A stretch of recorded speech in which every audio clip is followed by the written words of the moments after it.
در شهر سمار روسیه در پی زنوزنی با نورسان محلی 6 فرزند مهاجران از تاجیکستان و 1 فرزند مهاجر از قرقیزستان را به حبس گرفتند. زنوزنی شب 16 اکتبر سال 2023 در باغ غلبه رخ داد. 2 گروه نورسان در پی یک مناقشه ناچیز در اینجا برای حساب و کتاب جمع آمدند، ولی بحثشان به زنوزنی پیچید. در نتیجه به ضد رامجان سفولوف سال تولدش 2000 و الشیر قاسموف سال تولدش 2002 بر اساس قسم دوم ماده 213 کودکس جنایتی روسیه با اتهام افباشی پرونده جنایتی کشادند. سلمان یارونزاده سال تولدش 2005، زوربک یارونزاده سال تولدش 2004، حبیب الله اورونبایف سال تولدش 2005 و عبدالرحمن میرزایف سال تولدش 2006 بر اساس قسم دوم ماده 112 با اتهام قصداً رسانیدن آسیب میانه به سلامتی 5 نفر آنها را برای 2 ماه به حبس پیشکی گرفتند. زمان بازداشت یکی دیگر را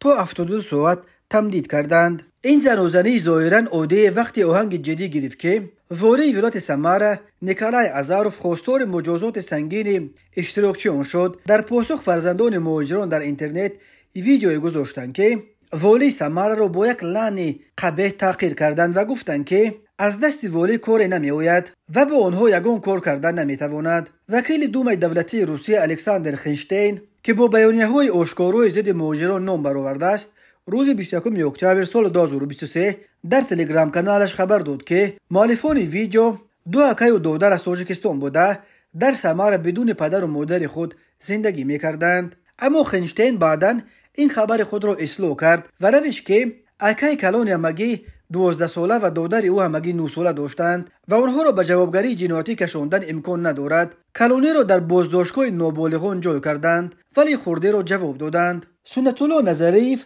رهبر سازمان تاجیکان سمار در محضر آن برای رفتار فرزندان مهاجران تاجیک عذر پرسیدند. از نام همه دیاسپورای ما، از آسیب دیدگان، از همه ساکنان ولایت سمار و از رهبر این منطقه معذرت می‌خواهیم، چون این رفتار ضد ارزش‌های فرهنگی، دینی و اخلاقی مردم تاجیک است. اظهار داشت نظریف. این یگانه حادثه حبس فرزندان مهاجران در روسیه برای افباشی نیست. در هفته روان در شهر خیمکی در کنار مسکو 2 خواننده صنف نو، یکی زاده تاجیکستان و یکی دیگر زاده شهر اکاترینبورگ ولی اویله مهاجران از آذربایجان با اتهام حمله بی اساس و لطوکوب راهگذران تصادفی در یک فروشگاه خیمکی به حبس گرفته شدند. آنها این همه حمله و لطوکوب را ویدیو گرفته در اینترنت می‌ماندند. در رابطه با این سلسله بازداشت‌های فرزندان مهاجران تاجیک برای افباشی در شهرهای گوناگون روسیه، جامعه شناسان میگویند این همه حاصل همان شرایط بی‌حقوقی است که در طول سالیان مهاجران و اهل خانواده‌های آنها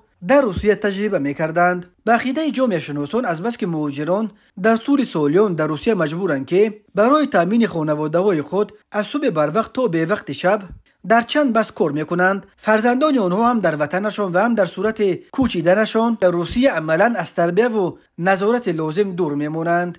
این طرز زندگی سرهوی به عقیده جامعه شناسان در نهایت منجر به ترکش‌های اجتماعی می شود که نمونهش را اخیراً در پتربورگ، خیمکی و اینک در سمار دیدیم. یعنی فرزندان مهاجران که با شرایط بی‌حقوقی والدان خود در روسیه راضی نیستند، احتراز و ناروزگی خود را به چنین شیوه‌های خشونتبار و با زورآوری فرو می‌ریزند و می‌خواهند نشان بدهند که آنها دیگر آن نسل مهاجران بی‌حقوق نیستند.